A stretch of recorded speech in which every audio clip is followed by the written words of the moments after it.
Assalamualaikum warahmatullahi wabarakatuh. Saya Fadila Amalia Ahmadi, Prodi Manajemen Pendidikan Islam, Fakultas Tarbiyah dan Ilmu Keguruan, dari kelompok 4 mata kuliah Manajemen Pesantren. Pada kesempatan kali ini, kita akan mempelajari manajemen sarana dan prasarana pesantren. Perlu kita ketahui terlebih dahulu apa itu manajemen sarana dan prasarana. Manajemen adalah ilmu dan seni mengatur proses pemanfaatan sumber daya manusia dan sumber-sumber lainnya secara efektif dan efisien untuk mencapai suatu tujuan. Kemudian, sarana dan prasarana merupakan suatu alat atau media terpenting yang dapat mempermudah dalam proses mencapai tujuan lembaga pendidikan. Selain itu, dapat menjadi daya tarik bagi masyarakat, juga menjadi motivasi bagi siswa untuk mencapai tujuan pendidikan yang ditentukan. Jadi, yang dimaksud dengan manajemen sarana dan prasarana pondok pesantren adalah suatu pengetahuan tentang bagaimana kegiatan manajemen sarana dan prasarana di pondok pesantren, yang meliputi perencanaan dan analisis kebutuhan, pengadaan, penyimpanan dan penyaluran, pemeliharaan, inventarisasi, dan penghapusan serta pengawasan. Pada materi manajemen sarana dan prasarana pesantren ini terbagi menjadi dua. Yang pertama, yaitu klasifikasi fasilitas. Klasifikasi fasilitas ini sendiri juga terbagi menjadi dua. Yang pertama, tidak bergerak.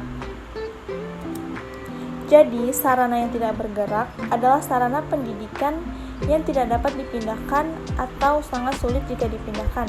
Misalnya, saluran listrik, LCD, dan saluran PDAM. Yang kedua adalah bergerak, habis pakai dan tidak habis pakai. Jadi, sarana pendidikan yang bergerak merupakan sarana pendidikan yang dapat digerakkan atau dipindah tempatkan sesuai kebutuhan cara pemakaiannya.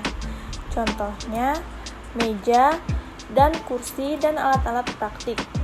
Kemudian, sarana pendidikan yang habis pakai merupakan bahan atau alat yang apabila digunakan dapat habis dalam waktu yang relatif singkat. Misalnya kapur tulis, kertas tulis, tinta spidol. Selain itu, sarana pendidikan tahan lama adalah bahan atau alat yang dapat digunakan secara terus-menerus atau berkali-kali dalam waktu yang relatif lama. Contohnya meja, kursi, papan tulis, dan alat-alat olahraga. Materi yang kedua adalah ruang lingkup. Ruang lingkup ini juga terbagi menjadi beberapa bagian. Yang pertama, pengadaan. Apa itu pengadaan? Jadi, pengadaan merupakan langkah setelah melakukan perencanaan yang dilakukan oleh lembaga pondok pesantren dengan menyesuaikan kebutuhan pesantren. Pengadaan ini adalah langkah untuk pemenuhan kebutuhan sarana dan prasarana yang mendukung berjalannya program pesantren. Pengadaan sarana dan prasarana pesantren ini dilakukan dengan menggunakan pencatatan sarana dan prasarana yang dibutuhkan oleh ketua pelaksana rapat. Setelah disetujui oleh peserta rapat, maka pesantren akan menerima barang sesuai kebutuhan. Bagian selanjutnya adalah penyimpanan dan penyaluran.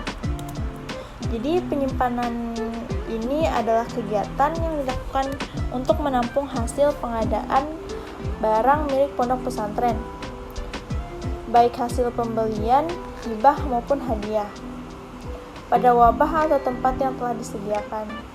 Sedangkan penyaluran sarana dan prasarana ini merupakan kegiatan pemindahan barang dan tanggung jawab dari seorang penanggung jawab penyimpanan kepada unit-unit atau orang-orang yang membutuhkan unit tersebut. Bagian berikutnya, pendayagunaan. Pendayagunaan ini diartikan agar mampu mendatangkan hasil. Jadi, tujuan umum dari pendayagunaan sarana dan prasarana ini adalah untuk meningkatkan efektivitas dan efisiensi dalam kegiatan proses pembelajaran. Sedangkan Tujuan khusus dari pendayagunaan sarana dan prasarana ini yaitu penunjang kegiatan kelas, membantu mendorong pembuatan perencanaan. Selanjutnya yaitu pemeliharaan. Jadi pemeliharaan sarana dan prasarana di pondok pesantren merupakan sebuah aktivitas yang harus dijalankan untuk menjaga agar perlengkapan yang dibutuhkan oleh pondok pesantren dalam kondisi setiap saat digunakan. Oleh sebab itu, semua sarana dan prasarana di pondok pesantren membutuhkan pemeliharaan agar sarana dan prasarana dapat digunakan seoptimal mungkin. Pemeliharaan terhadap sarana dan prasarana yang akan dilakukan secara bersama oleh santri dan juga ustadz atau ustazah. Kemudian ada yang dinamakan dengan penghapusan. Jadi penghapusan sarana dan prasarana ini merupakan kegiatan untuk mengeluarkan atau menghilangkan sarana dan prasarana dari daftar inventaris karena sarana dan prasarana tersebut sudah tidak berfungsi sebagaimana yang diharapkan. Misalnya sarana dan prasarana yang telah rusak. Syarat penghapusan ini diantaranya dalam keadaan rusak berat sehingga tidak dapat diperbaiki atau dipergunakan lagi. Perbaikan terhadap barang tersebut akan memakan biaya yang besar sekali, jadi itu akan lebih boros, sehingga lebih baik untuk melakukan penghapusan sarana dan prasarana. Jadi dapat disimpulkan penghapusan sarana dan prasarana adalah kegiatan mengeluarkan atau menghilangkan sarana dan prasarana dari daftar inventaris karena sarana dan prasarana tersebut sudah tidak berfungsi dan tidak bisa lagi digunakan. Jadi sekian materi dari manajemen sarana dan prasarana pesantren. Mohon maaf apabila ada salah kata. Sekian, wassalamualaikum warahmatullahi wabarakatuh.